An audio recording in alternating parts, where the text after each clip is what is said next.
Welcome dear रॉकर्ड, स्वागत है आपका मूवी किंगडम में। मूवी की शुरुआत में दो अनाथ लड़कों को दिखाते हैं जिनका नाम शिन और पियो होता है, जिन्हें अंकल वो नाम के एक बूढ़े ने कुछ समय पहले ही अपनी गुलामी के लिए खरीदा होता है। और बहुत ही कठिन जीवन जीने के बाद वो जीवित रहने की कोशिश करते हैं और एक दूसरे का ध्यान रखते हैं। और सेनापति आओ के नाम के एक सेनापति की महानता को देखने के बाद उन दोनों का मन होता है कि वो भी उस सेनापति के जैसा बने। लकड़ियां इकट्ठा करने और लकड़ी के गट्ठे काटने के बाद शिन और पियो एक साथ अपना खाली वक्त जंगल के बीच में गुजारते हैं, जहां पर वो लकड़ी से तलवारबाजी का अभ्यास करते हैं।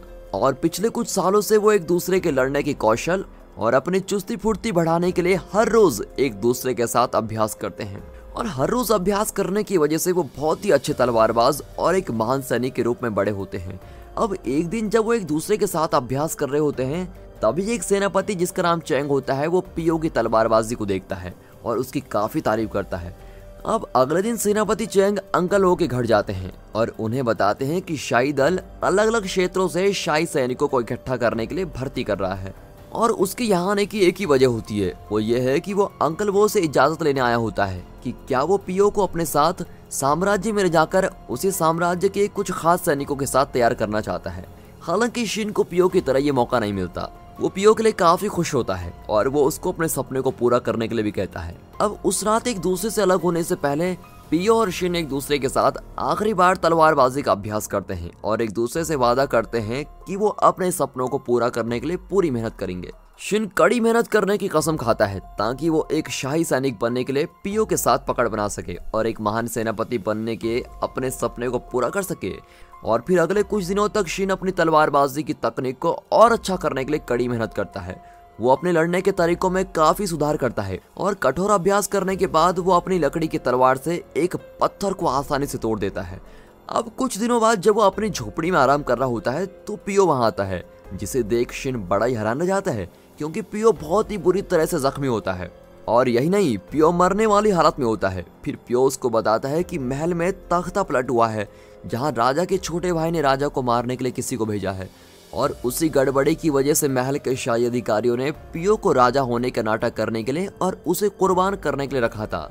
और फिर अपनी आखिरी सांस लेने से पहले वो अपने साथ एक नक्शा लाया होता है और वो शिन को कहता है कि नक्शे की मदद से वो एक गाँव में जाए और वो उसको बताता है कि गांव में शिन को एक सेना मिलेगी जो उसे एक अच्छा योद्धा बनाने में मदद करेगी।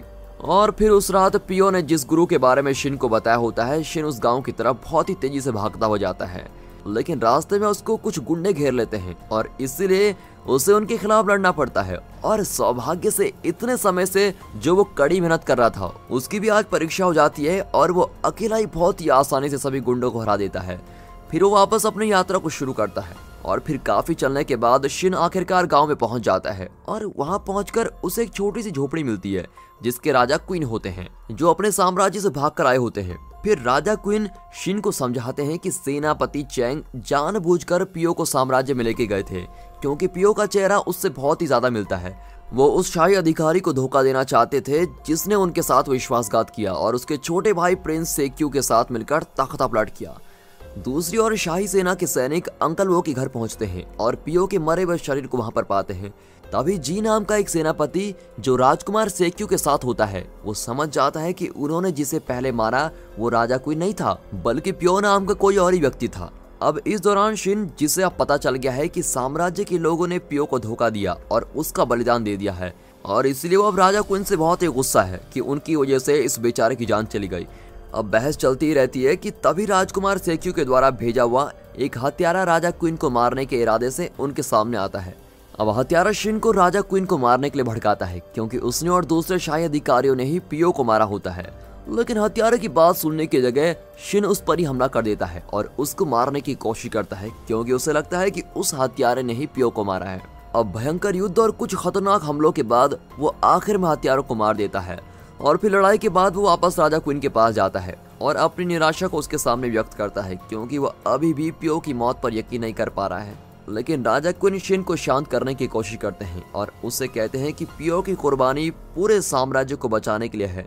अब राजा क्वीन उसको समझाते हैं कि उसे जिंदा रहना होगा ताकि शाही तख्त उसके छोटे भाई के हाथों में न पड़ जाए जो बहुत ही निर्दयी और बेईमान है, क्योंकि अगर उसके छोटे भाई के हाथ में शाही तख्त आ गया तो समझो पूरा साम्राज्य तबाह हो गया। फिर राजा क्वीन शिन को उसकी नई सेना का हिस्सा बनने के लिए कहते हैं ताकि वो राजकुमार सेक्यू के हाथ से साम्राज्य को वापस ले ले और पियो के बलिदान और उसकी मौत को बेकार न जाने दे।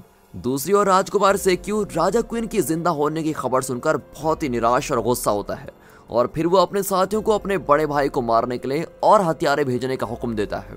अगले दिन राजा क्वीन और शिन जंगल के अंदर से जा रहे होते हैं, तभी उन पर अचानक से एक हत्यारा हमला कर देता है जो जहरीली सुई के हथियार का इस्तेमाल करता है और फिर शिन हथियारे से तब तक लड़ता है जब तक वो उस आदमी के सर को अपनी तलवार से काटने में कामयाब नहीं हो जाता। अब उस आदमी को मारने के बाद वो अचानक से गिर जाता है और जहरीली सुई की उसके शरीर पर लगने की वजह से वो बेहोश भी हो जाता है, लेकिन सौभाग्य से राजा क्वीन शिन को बचा लेते हैं और उसके ठीक होने तक उसका ध्यान भी रखते हैं। जब शिन नींद से उठता है तो वो शाही सैनिकों को एक झुंड को अपने सामने देखकर बड़ा ही हैरान रह जाता है जो उनके छिपने की जगह पर घुस गए होते हैं। लेकिन फिर सौभाग्य से वो शाही सेना सेनापति चैंग की होती है जो अभी भी राजा क्वीन का वफादार है। राजा क्वीन के लिए अपनी भक्ति की घोषणा करने के बाद सेनापति चैंग एक रणनीति बनाते हैं ताकि वो राजकुमार सेक्यू से शाही घड़ी को वापस ले सके। दूसरी ओर हालांकि राजकुमार सेक्यू अभी भी राजा क्वीन को मारने के सफल नहीं हो पाए होते हैं, वो फिर भी पूरे साम्राज्य की पूरी सेना के सामने घोषणा कर देता है कि वो अब यहाँ का नया राजा है। अब इस दौरान राजा क्वीन बड़े निराश होते हैं क्योंकि उनके पास शाही सेना से लड़ने के लिए बहुत ही कम सेना होती है। अब ये सुनकर सेनापति में से एक उन्हें पहाड़ी जनजाति के लोगों से मिलने और एक बड़ी सेना बनाने के लिए उनकी मदद मांगने का सुझाव देता है और ये जानकर राजा क्वीन उसकी बात मान देते हैं और उसी वक्त पूरी सेना को पहाड़ी जनजातियों के इलाके में भेज देते हैं। अब बहुत ही लंबे और खतरनाक रास्तों से होते हुए राजा क्वीन और उसकी सेना पहाड़ी जनजातियों के इलाके की सीमा में पहुंच जाती है, लेकिन वहां पहुंचने पर पहाड़ी जनजाति की सेना के लोग कोई खास उनका स्वागत नहीं करते और वो उनको बंदी बना लेते हैं। और पहाड़ी जनजाति के लोगों के सरदार के सामने होने के बाद राजा क्वीन वहां अपने आने का मकसद उनको बताता है और अपने छोटे भाई से शाही घड़ी को वापस लेने के लिए पहाड़ी जनजाति के लोगों से मदद मांगता है। अब ये सुनकर पहाड़ी जनजाति का सरदार उनकी मदद करने के लिए मना कर देता है क्योंकि उन्हें बड़े शाही लोगों ने धोखा दिया था जिसकी वजह से बहुत से पहाड़ी जनजाति के लोग मारे गए थे। और फिर राजा क्वीन आसानी से हार नहीं मानते, इसलिए वो सभी पहाड़ी जनजाति के लोगों से आज तक जो भी शाही अधिकारियों ने उनसे गलती की है उसके लिए माफी मांगते हैं और उनकी माफी की ईमानदारी को सुनकर पहाड़ी जनजाति का सरदार उन्हें माफ करने का फैसला करता है और शाही घड़ी को वापस लेने में उनकी मदद करने के लिए राजी हो जाता है। पहाड़ी जनजाति के लोग उनकी सेना के साथ मिल जाते हैं और शाही महल पर हमला करने के लिए बिल्कुल योजना बनाते हैं और तैयार रहते हैं। इसके बाद राजा क्वीन और दूसरे सभी लोग शाही सेना पर अलग अलग दिशाओं से हमला करने की रणनीति बनाते हैं। वो शिन और सेनापति चैंग को पहली सेना का नेता बनाते हैं जबकि वो खुद को पहाड़ी जनजाति के सदस्य के रूप में वहां जाने का फैसला करता है। अब अगले दिन पहाड़ी जनजाति की सेना और राजा क्वीन की सेना साम्राज्य में पहुंच जाती है और पहाड़ी जनजाति के सरदार साम्राज्य के सेनापति से मिलते हैं और उन्हें बताते हैं कि उनकी सेना राजकुमार सेक्यू की सेना के साथ मिलना चाहते हैं। पहाड़ी जनजाति के अच्छे इरादे को सुनकर शाही सेनापति पहाड़ी जनजाति की सेना को साम्राज्य में आने देता है और फिर आखिरकार पहाड़ी जनजाति के लोग और राजा क्वीन की सेना सफलतापूर्वक साम्राज्य में पहुंच जाती है और वो तुरंत दरवाजे की सुरक्षा करने वाले सिपाहियों पर हमला कर देते हैं। इसके बाद राजा क्वीन शिन को हुक्म देता है और पहली सेना गुप्त रास्ते से महल में जाती है जबकि वो अपनी दूसरी सेना और पहाड़ी जनजाति के सरदार के साथ मिलकर मुख्य रास्ते से हमला करते हैं। अब राज्य की सुरक्षा करने वाले सैनिकों और हमला करने वाले पहाड़ी जनजाति के सैनिकों के बीच एक विशाल युद्ध शुरू हो जाता है। पहाड़ी जनजाति के योद्धाओं के लड़ने के तरीके और उनकी ताकत की वजह से राजा क्वीन शाही सिपाहियों को हरा देते हैं। दूसरी ओर शिन और पहली सेना को एक बड़े दानव से लड़ना पड़ता है जो गुप्त रास्ते की रक्षा कर रहा होता है। हालांकि सेना को शुरू में उस दानव से लड़ने में थोड़ी परेशानी होती है, लेकिन बाद में शिन एक बहुत ही खतरनाक तलवार के हमले से उस दानव को मार देता है। अब उसके बाद शिन और पहली सेना राजकुमार सेक्यू को मारने के लिए शाही महल में घुस जाती है। हालांकि राजकुमार सेक्यू तो यहाँ पर आराम से अपने सिंहासन पर बैठा होता है और अपने सेनापति जी को बुलाता है जो उनके सामने साम्राज्य का सबसे शक्तिशाली योद्धा होता है। और फिर सेनापति जी शिन को एक एक युद्ध के लिए चुनौती देता है और वो बिना किसी संकोच के उसकी चुनौती को मान लेता है। अब उनके बीच की लड़ाई बहुत ही भयंकर होती है क्योंकि वो दोनों ही तलवार के लड़ने के हुनर में बहुत ही माहिर होते हैं। हालांकि शिन की आत्मा और विचार सेनापति जी से बहुत ही ज्यादा मजबूत होते हैं, इसलिए आखिर में शिन उस चुनौती में जीत जाता है और सेनापति जी को अपने सामने मरा हुआ देखकर राजकुमार सेक्यू महल से भागने लगता है। लेकिन महल के दरवाजे के सामने राजा क्वीन और पहाड़ी जनजाति के लोग उसको घेर लेते हैं। राजा क्वीन को राजकुमार सेक्यू को हराने के लिए कोई ज्यादा मेहनत नहीं करनी पड़ती क्योंकि वो एक ही हमले से उसको हरा देता है। अब उसके बाद ही सेनापति आओकी जो पास ही साम्राज्य का सबसे शक्तिशाली सेनापति होता है वो राजा क्वीन के पास आता है और उससे पूछता है उन्होंने ये युद्ध क्यों लड़ा। फिर राजा क्वीन उसको बताते हैं कि उन्हें शाही सिंहासन को वापस पाना था ताकि शाही तख्त किसी शाही धोखेबाज के हाथों में ना चले जाए।